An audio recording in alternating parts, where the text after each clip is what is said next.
Aujourd'hui, nous allons nous plonger dans une affaire de meurtre qui s'est déroulée en 2016 au Pays de Galles entre un sugar daddy nommé Peter Morgan et une sugar baby nommée Georgina Simond. Commençons par parler de Peter Morgan. Au moment des faits, c'est un homme d'affaires prospère de 54 ans. Mais c'est à l'âge de 16 ans qu'il a commencé à travailler dans l'entreprise familiale, une ferme laitière qui se succède de père en fils. Sa famille est d'ailleurs très connue et très respectée dans la communauté. Ensuite, Peter a quitté l'entreprise familiale et il a créé sa propre entreprise à l'âge de 34 ans qui fabrique et vend des poulaillers en acier. Son entreprise de poulailler a connu un grand succès, Peter a même employé plus de 50 personnes. Puis c'est en 2005 qu'il a décidé de vendre son entreprise, puis ensuite il s'est lancé, s'est développé dans l'immobilier. Donc c'est comme ça qu'il a bâti sa fortune. Et au moment du drame, il est multimillionnaire. Côté famille, il est marié depuis 22 ans à une femme de 51 ans du nom d'Hélène et il est père de 2 filles. Il vit dans un château de la petite ville d'Usk dans le Monmouthshire, dans le sud du Pays de Galles. Il possède aussi plusieurs autres propriétés ainsi qu'un moulin à vent. C'est donc un homme très riche, marié avec 2 enfants, donc jusqu'ici on peut dire qu'il a réussi tant professionnellement et personnellement. Mais tout a commencé à basculer pour lui en 2011, quand Peter s'est rendu à Amsterdam avec des amis et où ils se sont rendus dans un club de striptease. Lors de ce voyage, il a aussi rencontré une prostituée, donc ce fut sa première infidélité. Par la suite, il s'est rendu en Espagne, donc toujours pour visiter ce type de club. Et puis, il a commencé à prendre l'habitude de se rendre sur des sites web d'escort girl pour avoir des relations sexuelles. À la suite de quoi, il a commencé donc à rencontrer régulièrement des filles et il ramenait aussi des escortes chez lui. Puis c'est en mai 2012, toujours sur un site web d'escorte, le site adultwork.com, qu'il trouve le profil de Georgina Simond.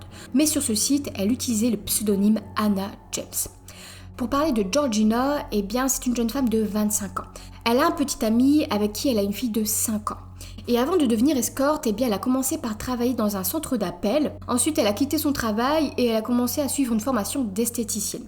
Puis sa carrière a pris une nouvelle tournure lorsqu'elle s'est orientée vers le monde de la danse. Donc elle a commencé à suivre des cours de pole dance et de burlesque. Ensuite, elle est devenue stripteaseuse et enfin, elle est devenue escorte. Et au moment du drame, donc vous l'avez compris, elle est escorte et disons que ce travail lui convient. Elle aime l'argent, elle a le style de vie qu'elle souhaite, elle peut subvenir aux besoins de sa fille, etc. Vous savez probablement ce que signifie être escorte, mais malgré tout, je vais faire tout de même une petite parenthèse. Donc c'est une personne qui en accompagne une autre à des événements, des sorties, en échange d'argent et parfois de relations sexuelles. Par contre, le but du sugar daddy est également d'offrir de l'argent, mais surtout des cadeaux et un soutien financier à une personne bien plus jeune en échange de compagnie et parfois de relations sexuelles. Et ces relations peuvent aussi bien fonctionner avec une femme plus âgée payant un jeune homme. Donc on parle alors de sugar mommy et de sugar boy. Et du coup, la relation entre Peter et Georgina est donc plus de l'ordre du sugar daddy et du sugar baby. Lui, il a 54 ans et elle en a 25. Et Georgina faisait tout ce que Peter voulait et en échange, il lui offrait une multitude de cadeaux et d'argent. Et donc, ils se rencontrent en 2012 et commencent rapidement à se voir très régulièrement. Au début, ce n'est pas une relation, disons, exclusive, car Peter rencontrait aussi d'autres femmes, d'autres escortes, et de son côté, Georgina voyait également d'autres clients, d'autres hommes. Et au départ, la règle que Peter s'était fixée était de rencontrer au moins une escorte différente par mois. Et c'est ici en fait toute la différence avec Georgina, car avec elle, il se voyait très régulièrement. Elle est rapidement devenue spéciale pour lui. Il se voyait au moins une fois par semaine. Leur relation a donc duré ainsi un peu plus de 3 ans. Et durant cette longue relation, Peter dépensait beaucoup d'argent pour elle. Il lui offrait beaucoup de cadeaux. Par exemple, en novembre 2013, il lui offre un Range Rover d'une valeur de 12 000 livres. Il lui offrait aussi des journées au spa, des cours de piano, des cours d'équitation. Il l'a logé dans de nombreux hôtels luxueux. Il lui a fait faire un jour un tour en hélicoptère. Il lui a également payé de la chirurgie esthétique, une liposuction. Donc, il dépensait beaucoup d'argent, il lui offrait beaucoup de cadeaux et surtout pour lui, Georgina était vraiment différente des autres escortes. Entre novembre 2013 et janvier 2015, Peter a perdu beaucoup de poids et s'est fait couronner les dents. En fait, il a bien pris soin de son apparence dans le but de se faire plus beau et de plaire à Georgina. Donc, on peut voir que leur relation, qui n'était que professionnelle à la base, a pris une toute autre tournure. en tout cas du côté de Peter. Il commençait doucement à tomber amoureux d'elle. D'ailleurs, il est devenu si attaché à Georgina et surtout plutôt jaloux qu'en 2015, il n'a plus voulu qu'elle voie d'autres clients que lui. Il voulait être le seul. Donc pour ça, il a commencé à lui donner entre 7 000 et 10 000 livres par mois pour qu'elle soit son escorte personnelle. Ensuite, en août 2015, sa femme Hélène s'est offert des petites vacances. Et c'est là que Peter a profité de ce moment pour installer Georgina dans une de ses propriétés où elle a pu vivre gratuitement. En fait, c'est une maison se situant sur le terrain d'un château du 8e siècle, le château de Pencode. Ce château ainsi que le terrain appartiennent tous deux à Peter. Il les a achetés en 2001. Et sur ce terrain où se situe le château, il a fait plus tard construire plusieurs maisons ainsi que des bureaux commerciaux aux alentours qu'il fait louer. Il a une centaine de locataires. En tout cas, Peter a installé Georgina dans une de ses maisons, une maison d'une valeur de 300 000 livres, qu'il avait d'ailleurs pris soin de rénover avant de l'installer. Et Peter a dû donner 1000 livres supplémentaires à Georgina pour qu'elle accepte de vivre là où il voulait. Donc on peut voir que du côté de Georgina, la relation reste professionnelle. Elle fait tout ce qu'il veut, mais en contrepartie d'une somme d'argent. S'il veut qu'elle vive dans une de ses propriétés, il doit la payer. Pour elle, cette relation est purement professionnelle, transactionnelle. Par contre, du côté de Peter, des sentiments commencent à émerger. Lui, il voit les choses différemment. Il commence en fait à la voir non plus comme une escorte, mais comme une potentielle petite amie. D'ailleurs, il est devenu si amoureux d'elle qu'en mars 2015, après presque 3 ans de relation quotidienne avec Georgina, il a fini par tout avouer à sa femme. Il lui a avoué avoir une relation avec une jeune femme de 25 ans. Donc là, il est prêt à quitter sa femme, il est prêt à quitter sa vie, son quotidien pour être avec Georgina. Bon, apparemment sa femme aurait été au courant depuis longtemps des infidélités de son mari. Elle savait apparemment qu'il avait déjà ramené des escortes à leur domicile. Elle connaissait aussi apparemment la relation de son mari avec Georgina. Donc visiblement et étrangement, elle acceptait depuis longtemps les infidélités de son mari. En tout cas jusqu'à présent, car après ces révélations, elle l'a expulsé de la maison. Peter a alors quitté le domicile familial et puis c'est là qu'ils ont entamé une procédure de divorce. De son côté, Georgina a donc un petit ami, qu'elle finira aussi par quitter. D'ailleurs, regardons maintenant un peu la relation qu'entretenaient Georgina et son petit ami. Son petit ami s'appelle Peter Dim. Il est électricien et ils se sont rencontrés quand ils avaient 17 ans. Pour Georgina, Peter Dim était l'amour de sa vie. Sauf que les millions de Peter Morgan lui avaient tellement tourné la tête qu'elle était finalement déchirée entre ces deux hommes. D'ailleurs, elle leur avait donné des surnoms. Rich Pete, évidemment en parlant de Peter Morgan, et Poor Pete en parlant de son petit ami. Bon, malheureusement, c'est bien peu valorisant pour son petit ami d'avoir un tel surnom. Et Peter Dim était déjà en couple avec Georgina quand elle était stripteaseuse puis quand elle est devenue escorte. Donc il savait parfaitement comment elle gagnait sa vie et il a toujours dû composer avec son mode de vie. Ils avaient donc une relation, disons, ouverte. Mais c'est devenu plus difficile pour lui quand elle a commencé à devenir escorte. Il est devenu plus réticent. Même s'ils ont convenu qu'elle rencontrerait Peter Morgan environ 2 fois par semaine pour des relations sexuelles, des virées shopping, des balades, etc. Et même s'il est devenu réticent, il voyait tous les avantages qu'elle avait, il l'aimait, donc pour rester avec elle, il n'avait pas d'autre choix que d'accepter la situation. Georgina partageait donc son temps et ses journées entre Rich Pete et Poor Pete. Mais au fil du temps, elle était certes amoureuse de son petit ami, mais elle était bien plus accro aux millions de son client Peter Morgan. Elle a donc voulu passer plus de temps avec lui. Et c'est là qu'elle a quitté son petit ami. Mais bon, ils ont continué tout de même à se voir secrètement. Leur relation est devenue, disons alors, intermittente. Et d'ailleurs, petite parenthèse, c'est précisément à ce moment-là, donc à la suite de la rupture de Georgina avec son petit ami, que Peter Morgan l'a installé dans une de ses demeures et qu'il a quitté sa femme. Revenons à notre histoire. Un jour, Georgina et Peter Dim se sont disputés. À la suite de quoi, elle lui a envoyé un message lui demandant pourquoi il ne rendrait pas service à tout le monde en se suicidant, en se pendant. Bon, s'il vous plaît, ne faites jamais ça. Et c'est en novembre 2015 que Peter Dim se suicide. Il est retrouvé le 17 novembre 2015 pendu dans une forêt. La rupture avec Georgina était déjà difficile à vivre pour lui, la dispute n'a fait qu'empirer les choses, à la suite de quoi il s'est donc enlevé la vie. Et le père de Georgina était mort 7 mois plus tôt, également par suicide. Donc là, elle venait de vivre une accumulation d'événements tragiques. Et c'est là qu'elle a commencé à porter le poids du décès de son petit ami Peter Dim sur ses épaules. Elle s'est sentie très mal suite à cette tragédie, ce qui l'a alors poussée à se tourner vers l'alcool et vers la drogue. Elle a aussi commencé à faire des cauchemars, à avoir des pensées suicidaires, etc. Et c'est à la suite de cet événement que la relation entre Peter Morgan et Georgina a commencé à se détériorer.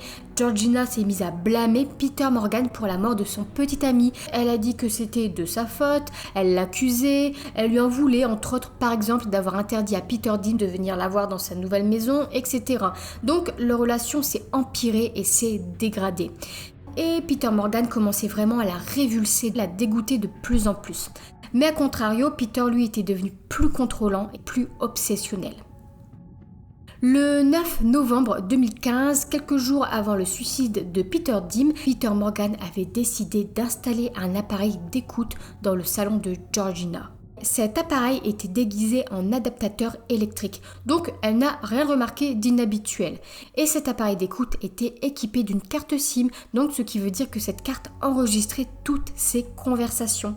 Et donc Peter écoutait toutes les conversations et tous les appels téléphoniques de Georgina.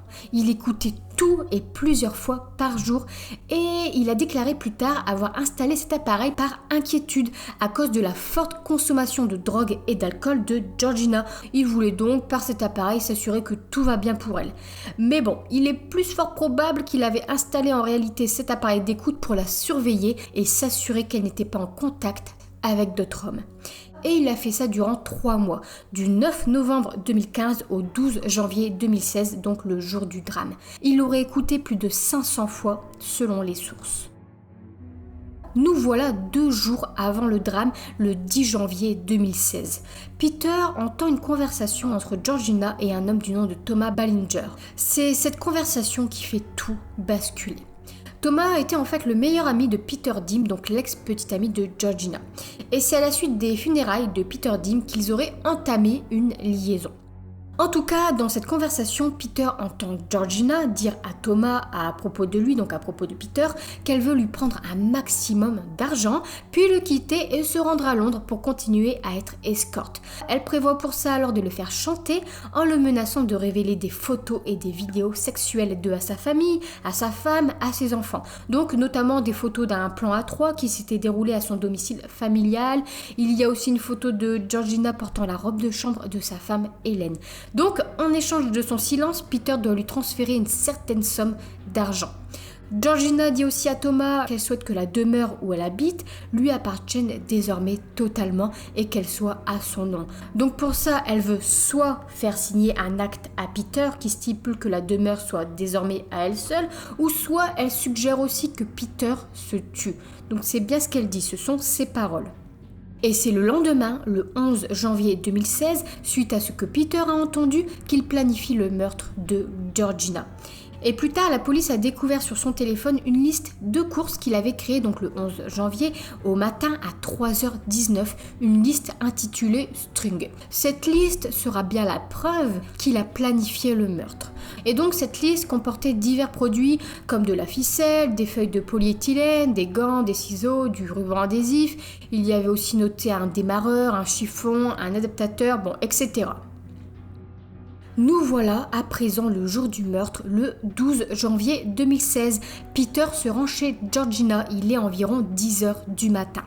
Il rentre chez elle, puis ils s'installent ensemble sur le canapé. C'est là que Peter donne à Georgina 2 documents. Le premier document, c'est un titre de propriété qui lui cède donc la maison. Le second document, c'est une assurance qui stipule qu'en cas de décès, donc le décès de Peter, elle récolterait 1 million de livres. La suite des événements est un peu floue, mais apparemment Peter aurait tenté de la reconquérir, mais sans succès. C'est là qu'il aurait donc pris la ficelle qu'il avait apportée avec lui et il l'aurait étranglée avec. Et a priori, le supplice de Georgina a été long, car en fait, il l'aurait étranglée, puis il aurait relâché la ficelle, puis il l'aurait resserrée à nouveau. À un moment, Georgina aurait dit « Qu'est-ce que tu fais ?» Et ces derniers mots ont été « Tu vas payer pour ça ». Puis il a resserré la ficelle une dernière fois autour de sa gorge jusqu'à ce que, cette fois, elle meure. Et Peter a mis une serviette sur son visage car il a dit qu'il ne supportait pas de voir Georgina pendant qu'il l'étranglait. Et après sa mort, il a enveloppé son corps dans une bâche en plastique qu'il a scellée avec de la corde et du ruban adhésif. Ensuite, il a attaché à une sorte de barre de fer pour l'aider, selon ses dires, à la soulever et faciliter le transport. Il place ensuite son corps dans sa voiture, une Porsche Cayenne, et il se rend à son ancien domicile où il vivait avec sa femme et ses 2 enfants. Il y a environ 24 km à parcourir. Puis une fois arrivé à la maison qu'il occupait donc avec son ex-femme Hélène, eh bien il a caché le corps de Georgina dans une sorte de grange qui se trouvait derrière son domicile. À ce moment-là, il est aux environs de midi. Ensuite, il appelle la mère de Georgina pour lui faire part de ses inquiétudes concernant la consommation de drogue de sa fille. Donc là, il essayait de brouiller les pistes. Et puis après quoi, il va qu'à ses occupations, donc c'est-à-dire il fait ses courses, il se rend à la banque, etc. Puis dans l'après-midi du meurtre, eh bien Georgina n'a pas pu aller récupérer sa fille à l'école, évidemment. Donc c'est ce qui a soulevé les soupçons de sa mère, mais aussi de l'une de ses amies, Alexis Butcher. Alexis se rend alors chez elle, il est environ 17h30, mais elle ne la trouve pas. Par contre, elle croise Peter Morgan qui fait alors semblant de la chercher aussi. Et c'est un peu plus tard, dans la soirée, qu'Alexis se rend au poste de police pour signaler la disparition de son amie. La police a ensuite retracé le téléphone portable de Georgina. Et c'est là qu'il a été retrouvé sous le siège conducteur de la voiture de Peter. Et grâce à son téléphone, ils ont accédé à des milliers de messages entre Georgina avec Peter, mais aussi avec d'autres clients, des amis, de la famille, etc. Et c'est dans l'un de ces SMS qu'elle déclare à un homme qu'une fois qu'elle aura rincé Peter, eh bien ils seront tranquilles tous les deux. Ce Peter, donc Peter Morgan, a été interrogé. Et lors d'un premier interrogatoire, eh bien, il a affirmé que s'il avait pris son téléphone, eh bien, c'était pour l'empêcher d'acheter de la drogue. Il a aussi déclaré qu'il n'avait aucune idée de l'endroit où pouvait se trouver Georgina. Sauf que tôt le lendemain matin, donc le 13 janvier 2016, à 4h45, donc moins de 24 heures après le drame, lors d'un second interrogatoire, Peter avoue finalement son crime à 2 policiers. Il avoue tout. Il déclare d'abord qu'il est le sugar daddy de Georgina, il leur dit ensuite qu'il écoutait ses conversations téléphoniques grâce à un appareil d'écoute déguisé en adaptateur et que c'est à cause d'une conversation qu'il a entendue que ça l'a amené à la tuer. Il déclare aussi qu'au départ, il voulait l'étrangler, mais sans aller jusqu'au bout, juste entre guillemets pour lui faire peur afin qu'elle s'excuse et qu'elle cesse son chantage. Donc au début, il ne voulait pas la tuer, il attendait des excuses. Mais c'est quand elle lui a dit « tu vas payer pour ça » qu'il l'a étranglée à mort. Il a ensuite déclaré aux policiers qu'il l'aimait énormément, que c'était son âme sœur et qu'il aimerait qu'elle soit toujours là. Il a ensuite donné les clés de la grange derrière son domicile à la police en disant qu'ils auraient besoin des clés car c'est là qu'elle est enfermée. La police y est donc rendue tout de suite et effectivement, ils ont retrouvé le corps de Georgina Simons caché sous des bâches. Il est 6h du matin. Et par la suite, l'autopsie a ensuite révélé qu'elle était effectivement morte par étranglement. Et la police a ensuite découvert des images de vidéos de surveillance installées près de la grange où Georgina a été retrouvée. En fait, c'est Peter qui les avait installées, mais bon, il a dû oublier qu'elles étaient là parce que tout a été filmé. Donc la police a pu tout retracer. Donc ils ont d'abord vu qu'ils s'étaient rendus sur les lieux la veille du drame pour récupérer une corde et la barre de fer. Ensuite, il y a des images de lui le jour du drame en train de sortir le corps de sa voiture puis le transporter à l'intérieur de la grange. Parlons maintenant du procès. Eh bien, son procès commence 10 mois plus tard, le 28 novembre 2016, à Newport Crown Court. Lors du procès, Peter a d'abord déclaré que s'il a commencé à avoir des escortes, eh bien c'était à cause de la crise de la quarantaine. Il a affirmé avoir trompé sa femme une première fois 10 ans plus tôt à Amsterdam avec une prostituée. Et c'est avec la crise de la quarantaine qu'il a voulu commencer à avoir des femmes, des escort girls, etc. Il a dit aussi qu'il savait qu'avec les escortes, ce n'était que des relations sans lendemain et que c'était ce qu'il voulait, donc c'est-à-dire des relations sexuelles sans engagement. Et d'ailleurs, c'est lors de cette même période qu'il a également commencé donc à avoir des prostituées, mais aussi à faire des achats compulsifs. Donc c'est-à-dire il a commencé à acheter des armes, des voitures de sport, un camion de pompiers américains, mais aussi, écoutez bien, un char, un tank de l'armée britannique. En fait, il s'est souvenu qu'il avait eu un tank en jouet quand il était petit et il a voulu le même modèle, mais grandeur nature. Donc, il se l'est offert. Et donc, c'est aussi lors de cette période qu'il a rencontré Georgina Simond. Sauf que leur relation a rapidement pris une autre tournure. Il a alors déclaré avoir tout abandonné pour elle, il a dit qu'il était prêt à céder la moitié de son empire immobilier pour pouvoir divorcer de sa femme, il a ensuite déclaré que Georgina était parfaite, qu'il tenait beaucoup à elle, qu'il l'aimait, qu'il se sentait responsable de la soutenir financièrement, mais il a aussi dit qu'il était conscient qu'elle le quitterait s'il ne lui donnait plus d'argent. Et concernant le meurtre, eh bien, il a admis l'avoir tué sous le coup de la colère, car il voulait l'empêcher de lui faire du chantage et de le quitter. Il a déclaré qu'il avait été poussé à bout, qu'elle n'avait jamais de temps à lui consacrer, qu'elle n'avait pas de respect pour lui, etc. Lors du procès, il a aussi été précisé que le meurtre avait donc bien été prémédité et planifié, donc grâce à la liste qui a été découverte. Cependant, son avocat Patrick Harrington, eh bien, il a dit que son client avait des circonstances atténuantes car il souffre d'un trouble mental. Il a affirmé que son client souffre du syndrome d'Asperger. Et un rapport psychiatrique ainsi que le témoignage du professeur Simon Baron Cohen ont affirmé qu'il souffre effectivement du syndrome d'Asperger. Cette défense est dans le but de lui trouver des circonstances atténuantes. Ce syndrome aurait donc altéré son jugement. Par contre, à contrario, le docteur Ajat Senikop a déclaré lui que son état mental était tout à fait normal et qu'il était peu probable qu'il souffre du syndrome d'Asperger car son discours était parfaitement clair, parfaitement cohérent, il n'a pas de difficulté de mémoire ou d'orientation. Et c'est le juge qui a statué et qui a déclaré que Peter n'avait qu'une forme bénigne du syndrome d'Asperger car il avait élaboré un plan précis, donc ce qui démontre parfaitement qu'il savait ce qu'il voulait, qu'il savait ce qu'il faisait, que c'était bien prémédité, qu'il avait un parfait contrôle de la situation, un parfait contrôle de lui-même. Ensuite, l'ami de Georgina, donc Alexis Butcher, a témoigné et elle a déclaré devant le tribunal que son amie Georgina s'était d'abord vantée de vivre une relation avec Rich Pete, mais qu'elle s'était ensuite fatiguée de lui, qu'elle a commencé à le détester et à l'insulter. Alexis a ensuite déclaré que même si Georgina avait quitté Peter Dim, eh bien son intention depuis le début avait toujours été de prendre beaucoup d'argent à Peter Morgan puis de se remettre en couple avec Peter Dim. Donc selon elle, Georgina espérait récolter suffisamment d'argent pour retrouver son petit ami Peter Dim. Sauf que malheureusement, il s'est suicidé avant.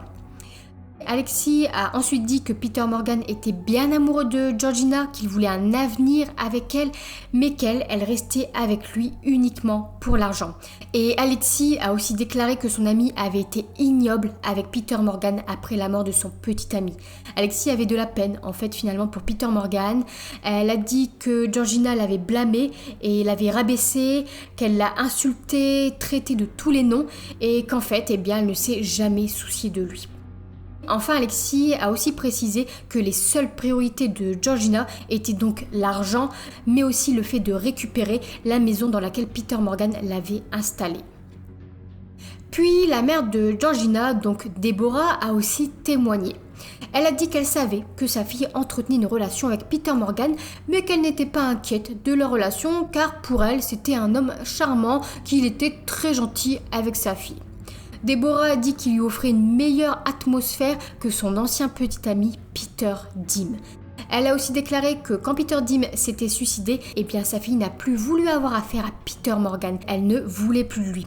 Georgina aurait apparemment dit aussi à sa mère qu'elle abandonnerait tout pour vivre dans une maison mitoyenne avec Peter Dim. Bon, malheureusement, c'est dommage de s'en rendre compte une fois qu'il n'est plus là.